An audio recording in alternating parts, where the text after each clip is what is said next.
I was still clutching the warm pumpkin pie, her favorite, when my father's voice cut through the Thanksgiving chatter. "Don't come home again, Rachel. Not unless you return the $50,000. The words hit like a slap, sharp and surreal. I'd baked that pie the night before, following Mom's old recipe, extra nutmeg, a quirky half-teaspoon of maple syrup she swore by. I'd driven 3 hours through thick fog to bring it to her, just like I did every year. It was Thanksgiving, after all. I thought I was home. We hadn't even said grace yet. The turkey sat uncarved, the stuffing steamed in Mom's crystal dish, the one she only used once a year. I stood there, frozen, smiling stupidly, the pie tray heavy in my hands. "Excuse me," I managed, my voice barely a whisper. Dad's jaw tightened. "Don't make this harder than it has to be." "What exactly are you accusing me of?" I asked, my heart pounding. Lisa, my sister, sat across the table, hands folded in her lap like she was at a funeral. Her eyes were red, mascara smudged, as if she'd been crying for hours.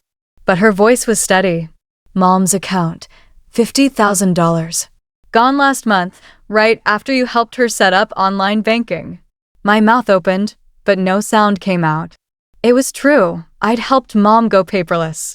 She'd been nervous about the cloud, so I sat with her one Sunday, guiding her through the app, the passwords, the security questions. She even jotted everything down in a little notepad we kept in the kitchen drawer. That was 4 weeks ago.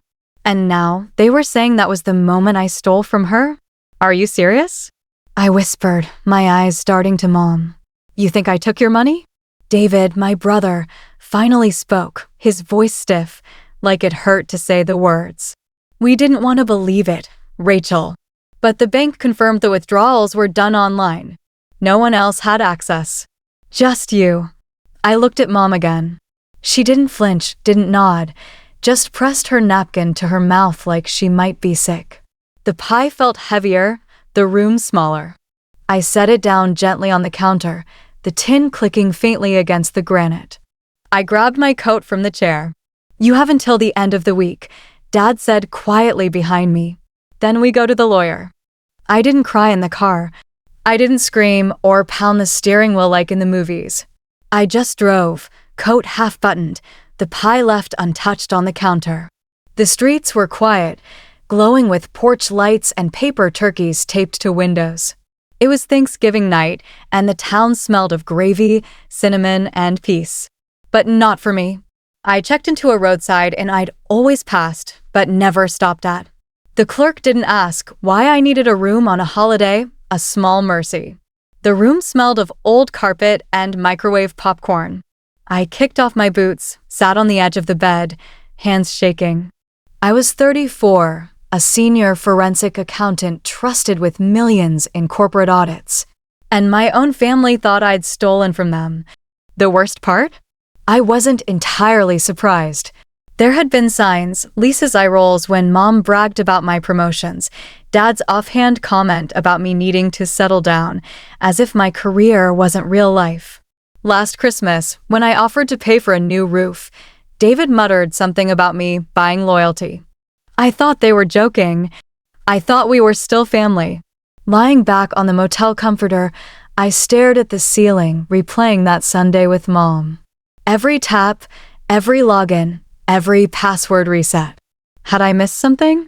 The notepad in the kitchen drawer, it was always unlocked. Lisa still lived at home, off and on. David had a key. I'd set up the account, sure, but I wasn't the only one who could have seen that notepad. Then my phone buzzed. A text from Lisa. "We didn't want it to come to this, but you made it hard to trust you. No, happy Thanksgiving. No, are you okay?" Just blame, as if I'd broken something. As if I owed them an apology. I turned the phone face down. At work, I untangle embezzlements, shell companies, fake invoices. I know what it looks like when money vanishes and when someone makes it look like someone else's fault.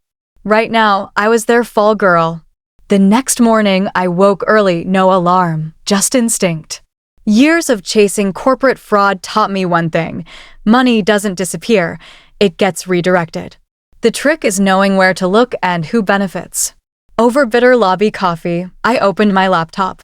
My firm was investigating elder financial abuse, retirees' savings drained in withdrawals just below the federal reporting limit. One bank kept popping up, Greenwell Mutual. Mom's bank. I hadn't told my family about the case, it was confidential. But I had clearance to review transaction data. I messaged Theo, our compliance officer, with a name, date range, and location. Within an hour, I had it. Timestamps, withdrawal amounts, teller logs. 3 withdrawals from Mom's account, spaced 5 days apart. First, $20,000. Second, $15,000. Third, $15,000. All in person, not online. That was the first crack. They'd accused me of using online banking, said I was the only one with access. But in-person withdrawals? That wasn't me.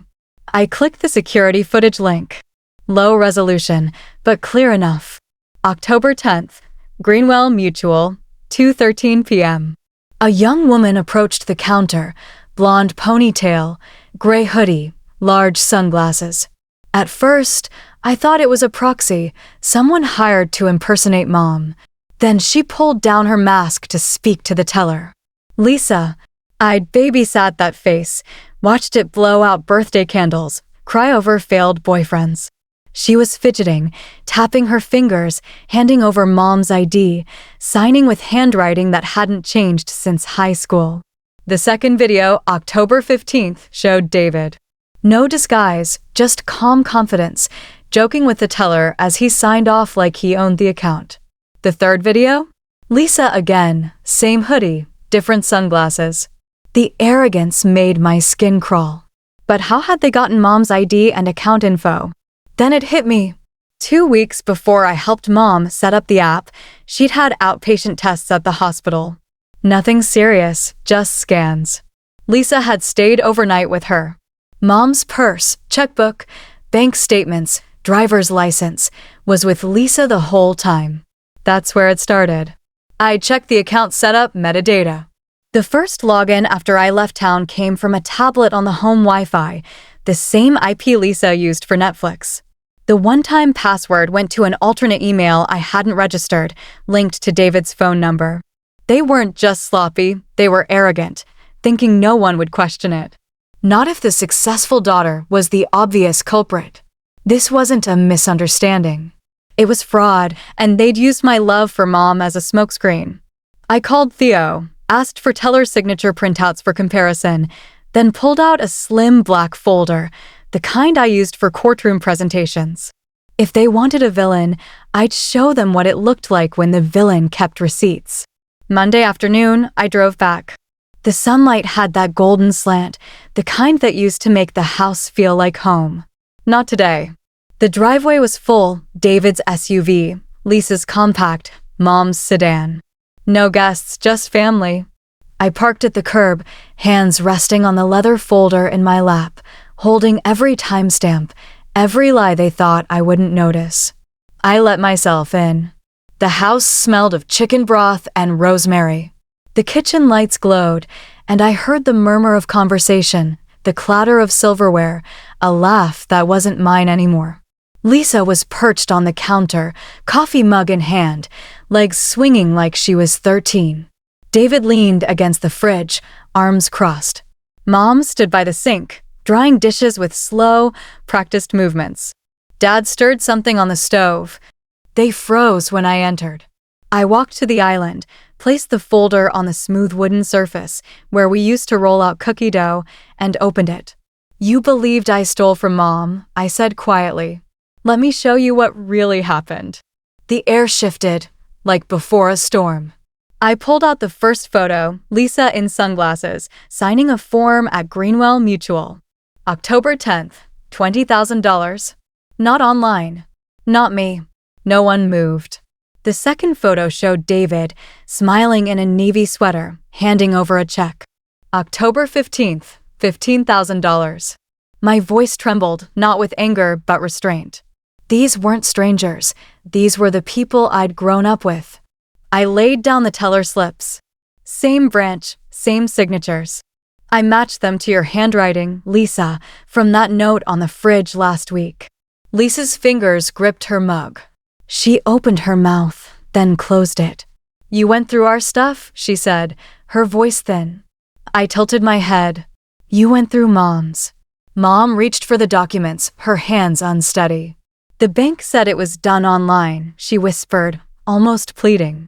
That's what they thought, I said. But the withdrawals were in person. The online access came later from a tablet on your Wi-Fi, set to recover through an email tied to David's phone.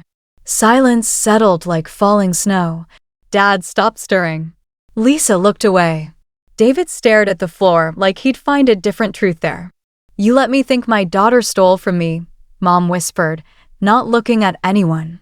You told me not to come home, I said, quieter still. And you never asked if I did it. That was what stung, not the accusation, not the threat of lawyers, but the absence of the question. Lisa finally met my eyes, her face twisted with bitterness. You always get everything, the job, the praise, the respect. I just wanted to level the field. I studied her. She looked older, or maybe I was seeing her clearly for the first time. You didn't level anything, I said. You burned it. David cleared his throat, his voice flat.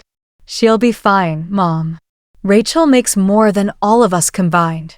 It wasn't personal. It's always personal when it's family, I said, fighting the chill crawling up my spine. Mom sat slowly at the table, the folder open before her, hands in her lap, palms up, lost. Dad finally spoke. Rachel, what are you going to do? I met his eyes. I'm not pressing charges, but I've sent the file to the family attorney. You can decide what to do with it. He nodded, looking older, tired. I zipped the folder shut, my hands moving on muscle memory from years of investigations. You told me not to come back unless I returned the money, I said. I didn't take it, but I brought the truth. I waited for the words to land, then turned. Rachel, Mom's voice broke. I paused at the doorway. Thanksgiving's over, I said. You all made sure of that. I left without another word, leaving the folder, the pie, everything but my keys and the part of me that still believed they'd choose me. I sat in my car outside, watching the kitchen window. No one followed. The lights stayed on. No one ran down the driveway to apologize. That told me everything. Back in Boston, the city felt sharper, quieter. I returned to work, but I wasn't the same. I stopped calling on Sundays, ignored the family group chat, let Mom's voicemail sit for 3 days. Rachel, we were wrong, she said. I didn't want to believe it. I'm sorry. I don't expect you to forgive us. The house feels empty. 2 weeks later, a letter arrived, real paper, real envelope. Inside, a photo, me, Lisa, and David, ages 6, 8, and 10, on the back porch in mismatched Halloween costumes. I was the scarecrow, Lisa had tinfoil wings, David was covered in red paint. On the back, one line, we didn't know how much we'd miss you until you were gone. No signature. Lisa and David moved out, Mom needed space, a cousin said. I didn't ask what that meant. I didn't offer to come back. Instead, I started a weekend seminar at the community college, Financial Protection for Older Adults. It wasn't glamorous, but it was something I could control. One Saturday, an older woman approached me after class. I wish I had a daughter like you, she said. I smiled politely, didn't say what I was thinking. So did mine, once. December came and went, no tree, no calls, no ornament exchange. There's a grief no one prepares you for, not from death, but from realizing the people you love chose someone else's version of you. And once they made that choice, they couldn't take it back. I keep the folder in a drawer, under old tax returns and a copy of my mortgage. I haven't opened it since that night. I don't need to. The facts haven't changed. And neither have I.